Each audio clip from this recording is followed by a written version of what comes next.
आज हम बात करने वाले हैं नॉटी नॉक्स मूवी के बारे में। नमस्ते दोस्तों, हमारे चैनल मूवी रिव्यूज में आप सभी का स्वागत है। मूवी के बारे में बात करने से पहले अगर अभी तक आपने हमारे चैनल को सब्सक्राइब नहीं किया तो जल्दी सब्सक्राइब कीजिए और लेटेस्ट अपडेट पाने के लिए नोटिफिकेशन आइकॉन को भी प्रेस कीजिएगा। फिल्म की शुरुआत में हमें 1976 का समय दिखाया जाता है, जहां पर नेटी नोक्स नाम की एक एक्ट्रेस अपना धंधा चलाया करती थी। वह पहले बहुत सी मूवीज़ में काम करती थी, लेकिन अब उसकी जवानी नहीं रही। इसकी वजह से उसने अपना धंधा शुरू किया था ताकि वह पैसे कमा सके और अपने बेटे को पाल सके। एक रात को नाइटेनॉक्स के घर पर कुछ गांव की औरतें आ जाती है, जिनका मानना था कि वो एक बीज है जो कि उनके पति पर डोरे डालती है। तब उनके पति उससे मिलने के लिए वहां पर आते हैं।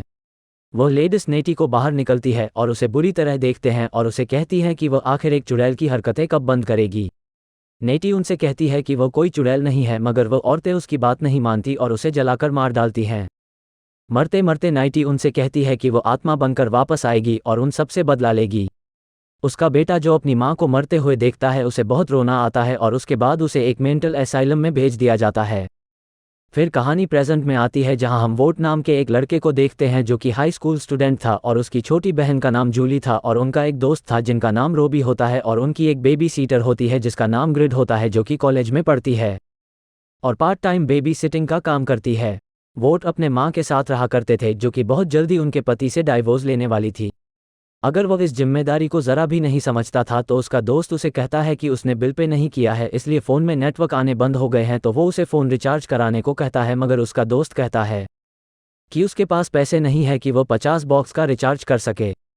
तो रोबी उसे कहता है कि वो किसी की कार चुरा ले और उसे बेचकर अपना काम कर सके। उनकी बात जूली सुन लेती है और वह कहती है कि वह भी उनके साथ चलेगी। वो तीनों साथ जाते हैं, एक आदमी के घर में जाते हैं और देखते हैं कि उसके पास बहुत सारी कॉपर वायर्स हैं। वोट रोबी और जूली से कहता है कि वह उस आदमी के दरवाजे पर घंटी बजाए और वह मौका देखकर उन वायरस को चुरा कर ले आएगा। दोनों ऐसा ही करते हैं। वो दोनों उसके घर पर जाकर नोक करते हैं, जहां पर वह आदमी जब आंसर देने के लिए जाता है तो वोट वायरस को चुरा लेता है। अब रोबी कहता है कि इन्हें उसके $50 तो मिल ही जाएंगे, जिन्हें हम 50-50 आपस में बांट लेंगे। फिर वो उसे कहता है क्यों ना वो किसी और के घर में जाएं और वहां पर नोक करें। तभी उन्हें एक सामने घर नजर आता है जो बहुत सालों से बंद था। रोबी उन्हें कहता है कि चलो क्यों ना हम इस घर में जाकर नॉक करें, क्योंकि वो घर वांटेड था और वहां पर नाइटी नॉक आ जाएगी। यह सुनकर वोट वहां पर जाता है और नॉक करता है। जब वह घर के अंदर देखता है, वहां पर उसे एक आदमी नजर आता है जिसने एक लड़की को किडनैप कर रखा था और बुरी तरह से पीट रहा था। रोबी जब ये देखता है तो उसे बहुत डर लगता है और वह दोनों झाड़ियों के पीछे जाकर छुप जाते हैं। जब वह आदमी बाहर आता है तो उसे पता चलता है कि वहां पर कोई भी नहीं है, इसलिए वह दोबारा अंदर चला जाता है और उस लड़की को पीटने लगता है। रोबी और वोट ये देखकर डर जाते हैं और वहां से भागने लगते हैं। वह आदमी खिड़की से उन सबको देख लेता है, लेकिन रोबी उसे कहता है कि उन्होंने चोरी करी है तो पुलिस उन्हें पकड़ लेगी, इसलिए वो पुलिस के पास नहीं जा सकते। इसके बाद वो एक फ़ोन भूत से पुलिस को कॉल करते हैं और सारी बात बताते हैं और उस जगह का एड्रेस भी देते हैं, लेकिन पुलिस आगे कोई भी कार्रवाई नहीं करती है, इसलिए उन्हें वो एक प्रैंक कॉल लग रहा था। इधर वह आदमी उस लड़की को बुरी तरह पीटता है और उसके बाल भी काट लेता है। इधर न्यूज़ चैनल पर किसी गुमशुदा लड़की की न्यूज़ चला रहे होते हैं और ये देखकर वोट को लगता है कि यह जरूर इसी लड़की के बारे में बात कर रहे होंगे जिसे उन्होंने किडनैप किया देखा था। इधर वह आदमी 70 की पुरानी मूवी देख रहा होता है और जहां उस लड़की को बहुत बुरी तरह पीटता जा रहा था। ये देखकर उसे अच्छा लगता है क्योंकि वो लड़कियों को ऐसे ही मारना चाहता है। एक बार वोट के घर में एक आदमी आता है और उनके गेट पर नॉक करता है। वोट और उसकी बहन को लगता है कि यह वही कातिल होगा, वो जो कि उनका पीछा करते हुए यहाँ आ गया है। तभी उसकी बहन दरवाज़ा खोलती है तो वहाँ देखते हैं कि पुलिस वाला था।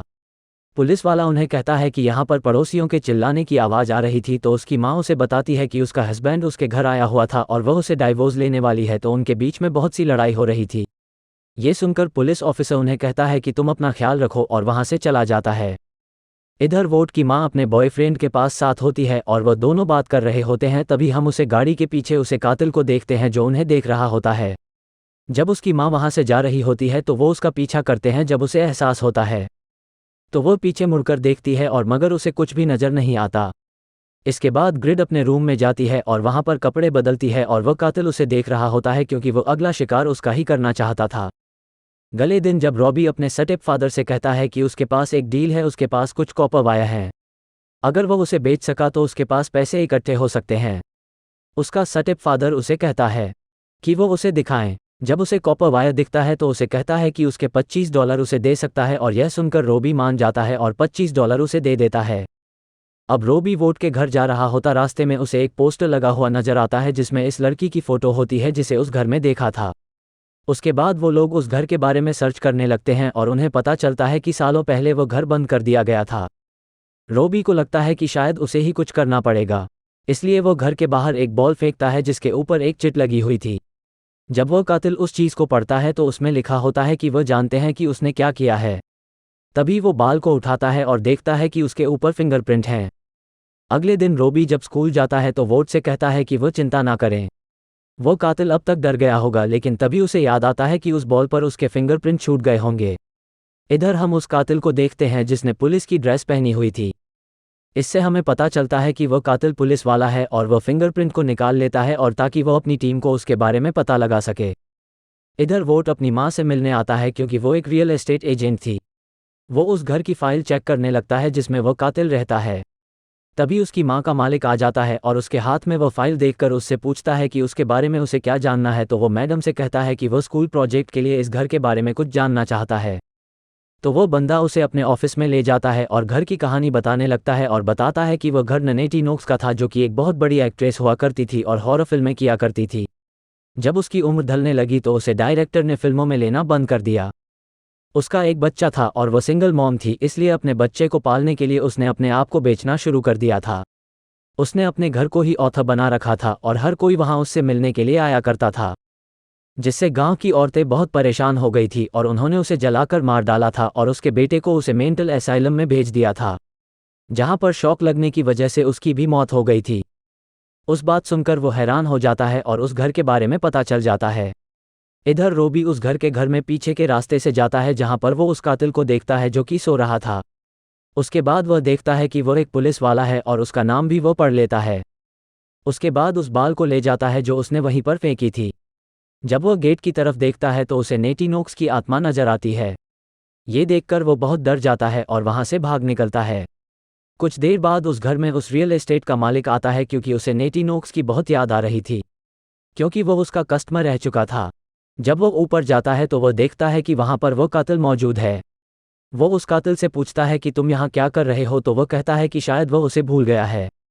तब वो उस आदमी को नेटी नोक्स के बेटे के नाम से पुकारता है। तब वो समझ जाता है कि वो उसका बेटा है जो वहां पर रह रहा है। तो वो पूछता है कि तुम जिंदा कैसे बच गए हो, तो वह कातिल उसे मार देता है। अगले दिन वो कातिल पुलिस स्टेशन में जाता है और वहां पर अपनी फॉरेंसिक वाले दोस्त से कहता है कि उसे एक फिंगरप्रिंट निकलवाना है और अपना आइडेंटिफिकेशन उसे दे दे। उसका दोस्त राजी हो जाता है और फिंगरप्रिंट की आईडी निकालने लगता है।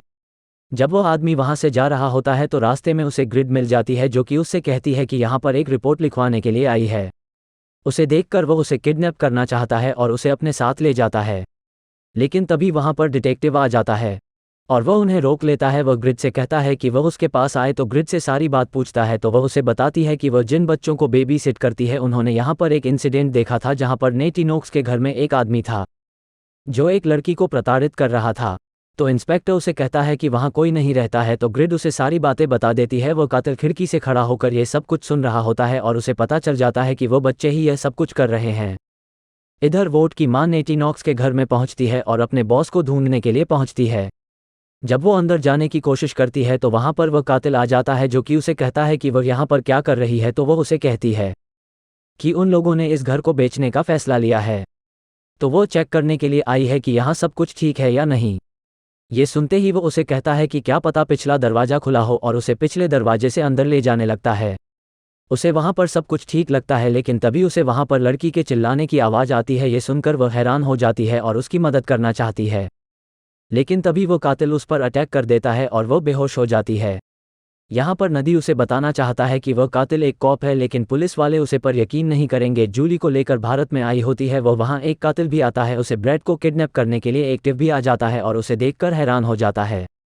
उस कातिल के पास उसका दोस्त रवि की फ़ोटो भेजता है, जिससे पता चलता है कि इसी बच्चों ने वह बॉल फेंकी थी। वह डिटेक्टिव उसे पूछता है कि वह यहाँ पर क्या कर रहा है, तो वह बताता है कि वह यहाँ पर एक शो देखने के लिए आया था। वह देते ये सुनकर हैरान हो जाता है और कहता है कि उसे पहले से ही उसे पर शक था। ये सुनते ही वो कातिल उसे पर स्टार कर देता है और उसकी मौत हो जाती है। रात को ग्रेट जब बेबी सिटिंग कर रही होती है तो जूली को सुला देती है और अपने बॉयफ्रेंड को वहां पर आने के लिए कहती है, तभी वो दोनों वहां पर एंजॉय कर सके। इधर वो कातिल रवि के घर पर पहुंचता है जहां पर उसे उसका स्टेप फादर मिलता है और उसे पूछता है कि रवि कहां पर है। उसका स्टेप फादर कहता है और उसके मुंह पर पट्टी लगी हुई थी। जब वो ध्यान से देखा है तो उसे पता चलता है कि वह उसका बेटा है ही नहीं, यानी कि जो इंसान मर गया था वह कोई और था। उसका बेटा वो पुलिस वाला है जो उसे इंसान का आइडेंटिफिकेशन लेकर वहां पर रह रहा है। इधर ग्रेट जब तैयार हो रही होती है तो उसके दरवाजे पर कोई दस्तक देता है। जब वह वहां पर देखी है तो वह कातिल है जो उसे पर हमला कर देता है। जूली जब जलाने की आवाज़ सुनती है तो वह छुप जाती है और वह वार्ड भी वहां पर आ जाता है और वहां पर छुप जाता है। वो कातिल ग्रेट को किडनैप करके गाड़ी की डिक्की में डाल देता है,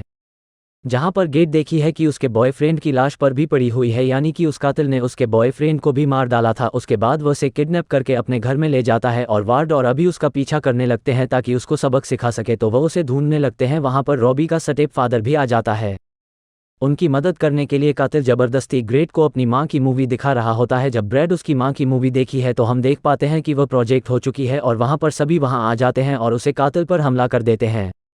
वार्ड अपनी मां को वहां से छुड़ाना है और मां उसकी गन उठा लेती है और कातिल पर पॉइंट करके उसे शूट कर देती है, जिससे वह मर जाता है और तभी उसके मुंह के अंदर से उसकी मां की आत्मा निकलती है। ये देखकर वो लोग समझ जाते हैं जो कि उसकी मां की तरह ही सज रही थी, क्योंकि उसकी मां की आत्मा ने अपडेट को प्रोसेस कर लिया था। आपको बेड के नीचे जाकर गायब हो जाती है और इसी के साथ यह मूवी यहां पर और हो जाती है और इसी के साथ यह मूवी यहां पर एंड हो जाती है।